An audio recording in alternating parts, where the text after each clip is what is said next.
Hello সবাই, কেমন আছো? আশা করি সকলে খুব ভালো আছো। তোমাদের নতুন একটা ভিডিওতে আবারও স্বাগত। চলো আমরা হারিয়ে যাই কুয়াশায় ঢাকা পাহাড়ি পথে। এখন আমরা যাব ঋষভ। ঋষভ রহস্যময় এক পাহাড়ি গ্রাম। মেঘ আর পাহাড়ের মাঝে এক ছোট্ট স্বপ্নপুরী ঋষভ। পাহাড়ি পথে খাড়া রাস্তা বেয়ে উঠলেই চোখে পড়ে চিরসবুজ বনভূমি, যেখানে রেলগাড়ির আওয়াজ নেই, হর্নের আওয়াজ নেই, শুধু রয়েছে রকমারি গাছপালা আর অজস্র বনফুলে ভরপুর। ঠান্ডা হাওয়া, মিষ্টি ছোঁয়া মন ছুঁয়ে যায়। পাহাড়ের দৃশ্য যেন ছবি থেকে আরও বেশি সুন্দর। রুচিসম্মত পাহাড়ি খাবার আর রিসর্টের বারান্দায় বসে চা খেতে খেতে হারিয়ে যেতে ইচ্ছা করে দূর পাহাড়ের ডাকে।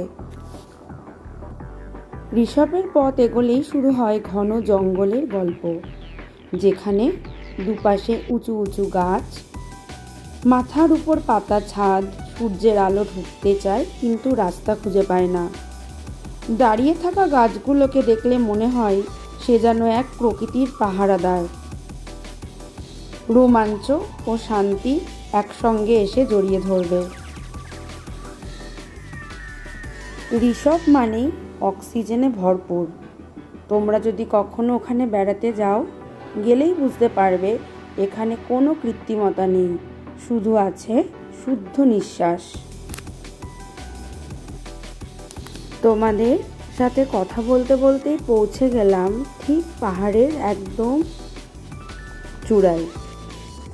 চলে আসতে একদমই মন চাইছিল না, সব কিছু যেন বলছিল আরও কিছুক্ষণ থাকো। আমাদের ঋষভের এই সুন্দর সফর স্মৃতির পাতায় রঙিন হয়ে থাকবে অনেক দিন।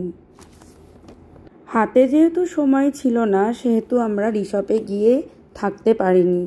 কিন্তু তোমরা যদি বেড়াতে যাও, অবশ্যই একদিন অথবা দুদিন তোমরা থাকবে, তোমাদের ভীষণ ভালো লাগবে।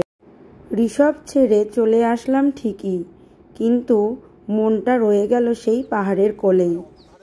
ভিডিওটা কেমন লাগলো জানাবে।